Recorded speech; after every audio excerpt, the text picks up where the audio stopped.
One of the most important aspects of polling is gathering responses, and there are 6 ways you can gather responses. Cor has done all different types of polling for our clients across the country. We've done thousands of polls, and our expert who leads that is Abe Levy, our data expert. So I've got Abe here, but your title's something cooler. What's your title?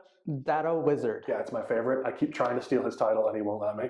But Abe is the man behind the curtain. He's the one who leads our team that does these polls all across the country. So Abe, thanks for being here with me. No problem. We're going to talk polling and specifically the ways you can gather responses in your polls. I mentioned there are 6. You can do it automated, live, texting, panels, online, mail, right? Those are the 6? Yep. I didn't screw it up. I'm really proud of myself. All right, let's go through each of them because each has its advantages and disadvantages. And it's important when you look at your polls and you make your plans to decide which method you're going to use that will make the most sense for you. Automated is the one that many people used to use a lot. It's falling a bit out of favor. Why is that, Abe? What are the advantages? What are the disadvantages of automated gathering? So automated gathering is dialing landlines. It used to be very popular when every household in America had a landline in their house. Now I don't know a single millennial or someone my age who has a landline. So when you're doing an automated survey, trying to target those landlines, you're gonna get too many results from older folks, the 65 and plus crowd.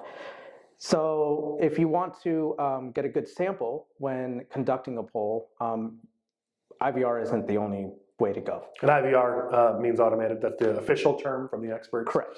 The benefits of it, the reason why people loved their automated polling is it's cheap, right? Yep, exactly. It's very inexpensive compared to the other methods. But as you said, it's falling a bit out of favor because it's just really hard to get those responses. The key is, though, one thing to keep in mind is if you are a government entity, that's the one carve out, government entities actually can do automated polling to cell phones, right? Correct. So actually automated responses for polling, it's falling a bit out of favor in the private sector, but in the public sector, it is a way to save tax dollars, it is a way to save money and still get your polling results done.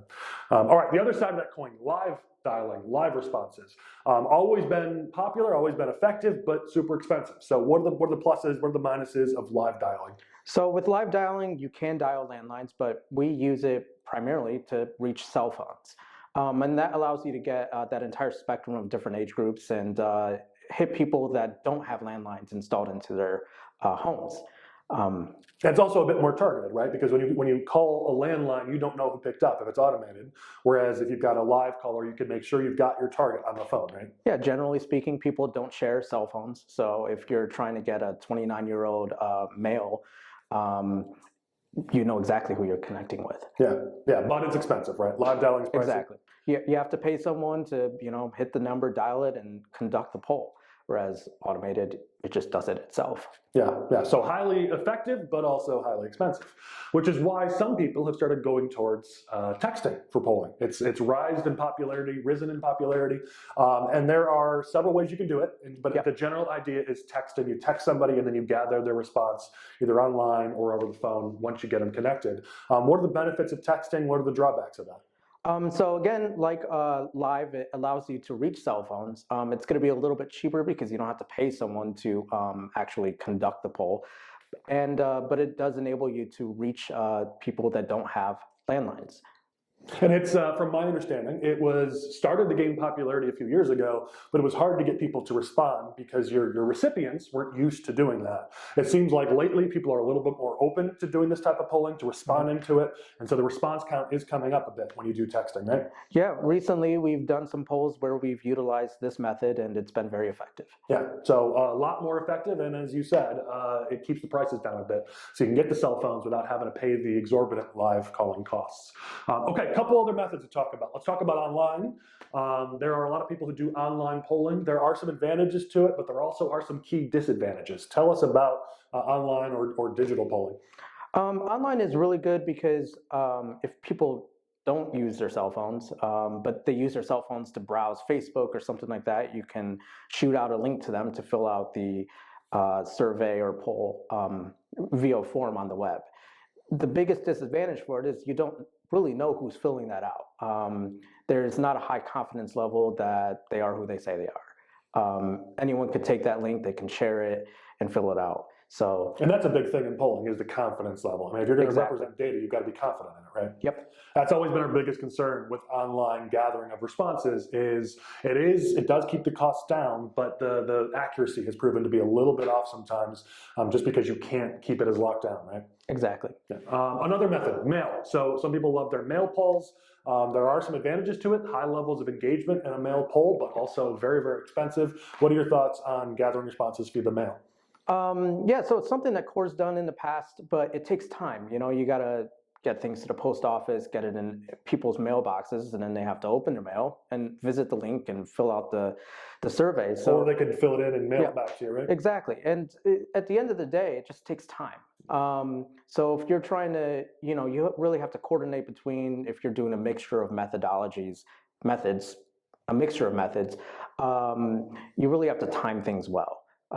That's the biggest thing besides the cost of doing mail. Yeah, I mean, that's when it comes to mail surveys, typically our clients are looking for responses much more quickly. A mail survey, you've got a long lead time between design and print and postage, and then gathering it all back. And another concern with mail surveys is it isn't as scientific. You're getting a lot of responses, but it's not as tied down to we need a certain percentage of this demographic, a certain percentage of that demographic, whereas you can be a bit more scientific over the phone, right? Exactly. So some benefits to mail polling, but also some challenges to that. Last, something that's been always around, but it seems to be becoming a little bit more popular now is using panels to gather responses. Tell us a bit about that. Yeah, so historically, panels have been used for market research, and pollsters like Cor, we're starting to utilize them for political polls, for school districts, things like that. And that's just, there are individuals around the world that are ready to respond and give their opinions on various topics, and now to include political stuff. Yeah, and these companies have created these panels of people who've said, I'd be willing to give responses. So you're not necessarily getting what we would call an intuitive response from a general member of the public. So you got to be careful knowing what you're getting and what you're not getting. These aren't just a random person who's picked up the phone and said, sure, I'll give you my thoughts. This is someone who said, I like taking polls, I'll be part of this. And they're more than likely compensated for it.